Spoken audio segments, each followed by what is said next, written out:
Je termine aujourd'hui la série d'homélies que j'ai commencée il y a 2 semaines, à laquelle j'ai donné comme titre « Comment bien vivre les périodes de transition dans nos vies ?»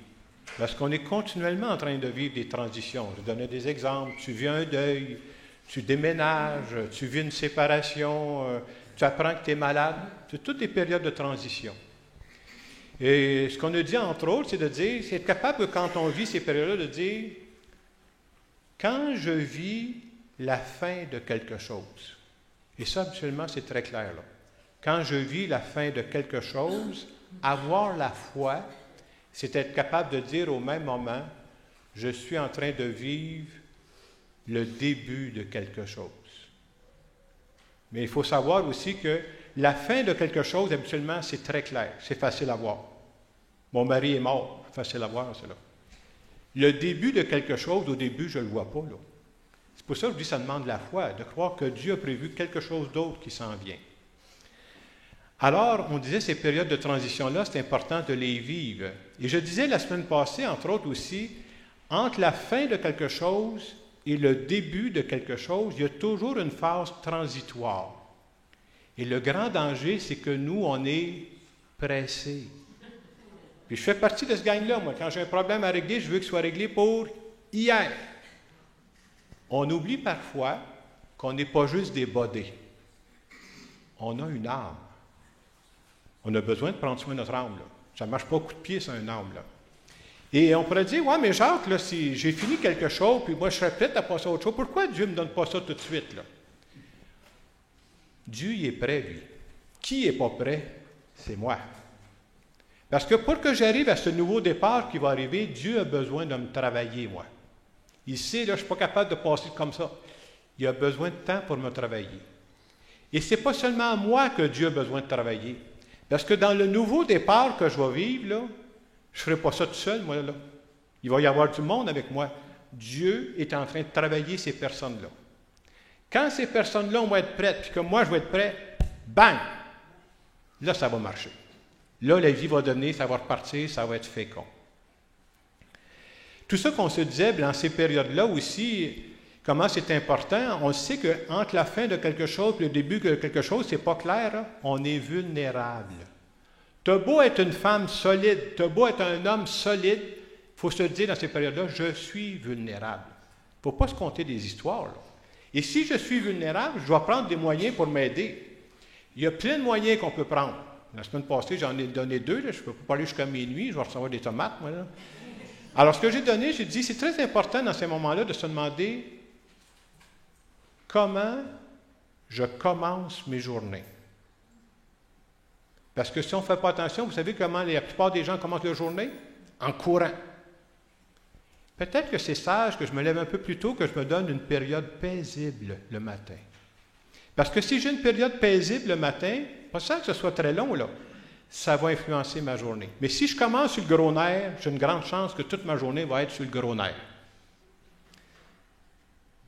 Deuxième aspect, je disais, comment je termine mes journées. C'est très important. Si vous n'aviez pas la foi, je vous dirais la même chose. Mais moi, je rajoute le bon Dieu là-dedans, là, prenez un moment pour parler à Dieu. Comment je termine mes journées? Je peux penser à juste ce qui était croche pendant la journée.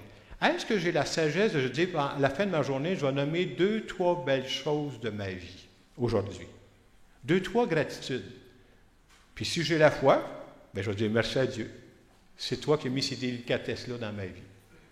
Et je disais, c'est très important aussi de faire confiance à ce que j'appelle, moi, le timing de Dieu. Quand est-ce que ça va arriver, le nouveau? Faisons confiance au timing de Dieu. Je le disais tantôt, il a besoin de nous préparer. Ce matin, le passage biblique qui a retenu mon attention, c'est principalement la deuxième lecture de Saint Paul.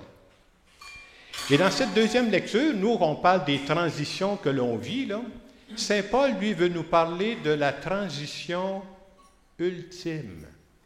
C'est quoi? Qu'est-ce que Saint Paul est en train de nous dire? Saint Paul est en train de nous dire, vous savez, tout ce que nous vivons présentement, là, c'est comme une grande transition entre ce qu'on vit présentement, puis dans cette période où notre vie va basculer dans une autre dimension. Vous savez, quand on parle de ce sujet-là, la plupart des gens disent hey, « on peut changer de sujet, là, je ne veux pas entendre parler de ça, là, c'est dérangeant, ça, cette affaire-là. » Et c'est normal que quand on pense à ça, ça peut nous faire vivre des moments de peur, ça peut nous faire vivre des émotions, mais c'est important d'en parler, là. Et de croire que les transitions qu'on vit présentement nous préparent pour les autres transitions, et même cette transition-là ultime qu'on va vivre, là. Alors, Saint Paul, il dit ceci, Dieu nous prépare pour ça. Et Saint Paul est réaliste aussi. Moi, j'aime ça parce qu'il faut faire face à la réalité. Une spiritualité qui ne fait pas face à la réalité, on n'a pas besoin de ça. C'est spécial, il parle assez direct dans la lecture, je ne sais pas si vous avez remarqué, Saint Paul va dire « L'homme extérieur s'en va vers sa ruine. » Vous ne m'avez pas vu à 25 ans, j'étais un moyen pétard, moi, là. Mais l'homme extérieur s'en va vers sa ruine. Mais une chance, il rajoute, mais l'homme intérieur, je ne me souviens plus qu'est-ce qu'il se renouvelle de jour en jour. Quand il dit la première partie, l'homme extérieur s'en va vers sa ruine, moi j'ai pensé, j'avais peut-être déjà connu un humoriste qui s'appelle Pierre Légaré. Il est décédé aujourd'hui, puis j'avais écouté à TV, ça coûte moins cher, un spectacle, il disait ceci dans son spectacle. Il disait à peu près la même chose que Saint Paul. Pierre Légaré comptait, il dit, quand je me lève le matin, moi là, il dit, je m'en vais dans ma chambre de bain, je passe devant la pharmacie, je regarde le miroir, et je me dis, ça ne sera plus jamais meilleur que ça. C'est à peu près ça que Saint Paul dit, là. Mais Saint Paul, il est smart, au moins il rajoute l'autre partie, mais l'homme intérieur se renouvelle de jour en jour. Ça veut dire quoi, ça? Ça veut dire que j'espère que plus j'avance dans la vie, plus je deviens plus humain. J'espère que plus j'avance dans la vie, je deviens plus une personne bonne. Une personne compréhensive, bien, je le sais que j'en ai fait des erreurs, hein? Fait que je deviens un peu plus compréhensif pour les autres. J'espère que je deviens plus une personne généreuse. Puis si j'ai la foi, je pense qu'on a la foi, nous autres, j'espère que de plus en plus, je me laisse travailler par Dieu. Je me laisse transformer par lui. Puis ça se passe à l'intérieur.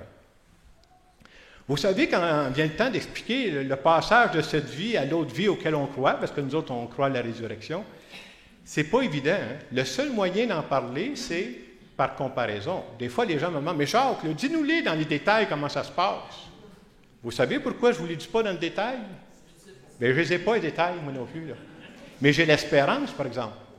J'ai l'espérance qu'on s'en va vers autre chose, que Dieu nous attend. Et quand on fait, je disais, il faut marcher par comparaison, c'est ce que Saint Paul fait dans la lecture. Pour comprendre la comparaison qu'il fait, il y a peut-être certaines personnes qui savent ici, mais ce n'est pas très connu. Savez-vous ce que Saint Paul faisait pour gagner sa vie? C'était quoi sa job? Il y en a qui savent, pour le dire. Saint Paul, c'était un gars qui fabriquait des tentes. Petites tentes. Alors, Saint Paul, il va se servir de son domaine quand il vient le temps de parler de comment ça va se passer. Il est en train de dire dans la lecture de ce matin, vous savez, ce que vous vivez présentement, là, c'est comme si vous viviez sous la tente, là. Mais il dit, vous savez, la tente, c'est une demeure de passage, là. Tu ne passes pas toute ta vie sur la tente, là. Mais il dit, Dieu a prévu pour nous une demeure éternelle dans les cieux. C'est comme si je vous disais ce matin, après la messe, quelqu'un vient me voir et dit, Jacques, j'ai quelque chose pour toi. Il dit, l'année prochaine, quand tu vas prendre des vacances, je suis prêt à partir avec toi. On va aller 2 semaines dans le bois, puis on va coucher sous la tente. Je vais écouter cette personne-là. Je vais la remercier beaucoup d'avoir pensé à moi, mais je vais sauter mon tour. Moi, je n'haïs pas mon matelas, là, quand même. Là. Chacun ses goûts. Et Saint Paul est en train de nous dire, là, hey, oubliez pas là, qu'on est de passage. Là. On est porté à penser que le reste de ma vie, c'est ici. Non, non. Dieu a prévu pour nous une demeure éternelle dans les cieux. Je continue dans les images parce que je ne peux pas vous donner les détails, alors je vous donne des images. Quand j'ai préparé mon homélie, c'est à ceci que j'ai pensé. Vous avez peut-être au courant que depuis 2-3 ans, le gouvernement du Québec bâtit ce qu'on appelle des maisons pour les aînés. Il y en a même une sur la rue Saint-Jean-Baptiste à Belleuil, ici. Là. Dimanche passé, j'ai fait une apparition à Drummondville. Et j'ai vu qu'à Drummondville, il y avait une maison pour les aînés aussi. Et l'image que ça m'a donnée, c'est la suivante. Moi, ce n'est pas la maison des aînés qui m'intéresse. D'abord, je suis beaucoup trop jeune. Mais ce qui m'intéresse, je dis, Dieu a prévu pour nous une maison des ressuscités. Ça fait mon affaire. Et non seulement Dieu a prévu pour nous une maison des ressuscités, on me dit que c'était un tout inclus. Ça fait beaucoup mon affaire aussi. Là. Et même si ça fait mon affaire, comme un de mes amis me disait, il dit, tu sais, la mort, c'est très important, mais ce n'est pas urgent. Ça, je suis d'accord avec ça aussi. Je termine avec la fin de l'Évangile qu'on avait aujourd'hui. Jésus nous dit dans la fin de l'Évangile aujourd'hui, qui fait partie de sa grande famille? Et pour Jésus, il va dire, ceux qui font partie de ma grande famille, sa grande famille spirituelle, ce sont ceux et celles qui font la volonté de Dieu et qui lui font confiance. Et si nous croyons que Jésus est vraiment ressuscité et qu'il est avec nous aujourd'hui, nous croyons que nous autres aussi, on va ressusciter et qu'on peut lui faire confiance. Jésus dit même dans une page d'Évangile, « Je pars vous préparer une place. » Moi, je trouve ça encourageant parce que la bonne nouvelle, c'est qu'il n'y a pas de crise de logement au ciel. Il y aura une place qui nous attend, puis on peut lui faire confiance. J'ai voulu vous présenter ce sujet sérieux en mettant pas trop de sérieux pour ne pas vous décourager frette, là. Mais j'aimerais ajouter ceci. Une des raisons pourquoi je crois beaucoup à la vie éternelle, ça fait partie de ma foi, là, maintenant c'est ma vie, ça là. C'est parce que aussi, la vie m'a appris qu'il y a des vies qui finissent très mal. Exemple. Des parents viennent me voir pour leur dire « Mon gars vient de mourir d'une surdose. » On s'entend-tu que ce n'est pas une belle finale, ça, cette affaire-là? Qu'est-ce qui fait que je crois aussi à la vie éternelle? Ce n'est pas la fin de tout, ça. Moi, je pense qu'il y a une période supplémentaire. Vous appelez ça comme vous voulez, là. Et j'aime dire que la spécialité de Dieu, c'est comme ceux qui travaillent en construction. La spécialité de Dieu, c'est quoi? C'est la finition. Ça donne bien parce que quand il va me rencontrer, il y a une certaine finition à faire, là. Il va le faire pour moi, puis il va le faire pour toutes les personnes, quelle que soit la fin de vie qui sera arrivée. Et ça, c'est notre espérance. Je pense qu'il est important de retenir ça ce matin. En terminant cette homélie, j'aimerais faire une prière en notre nom à tous.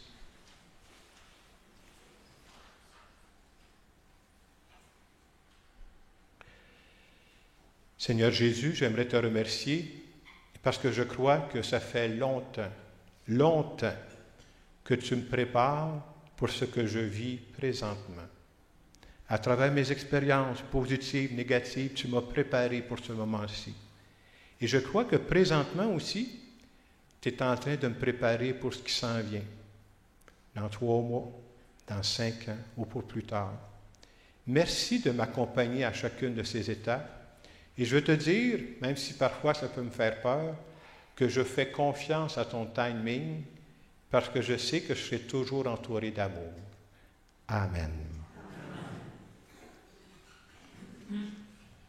Dans les quelques secondes qui viennent, je vous invite, moi je vous ai partagé ma foi, c'est à ça que je crois, je n'ai pas d'autre histoire à vous conter, là, c'est vraiment ce que je crois. Mais je vous invite à en parler avec Dieu, dire à Dieu, est-ce que je crois à ça, moi, que ça fait longtemps? À travers mes expériences positives, à travers mes expériences difficiles, que Dieu m'a préparé pour ce que je vis présentement. Est-ce que je crois que l'autre bout aussi, à travers ce que je vis, il y a peut-être des choses qui vous dérangent présentement, il y a peut-être des belles choses que vous vivez présentement. Dieu est en train de me préparer pour ce qui s'en vient, même si moi, présentement, je ne sais pas ce qui s'en vient. Je fais confiance à Dieu.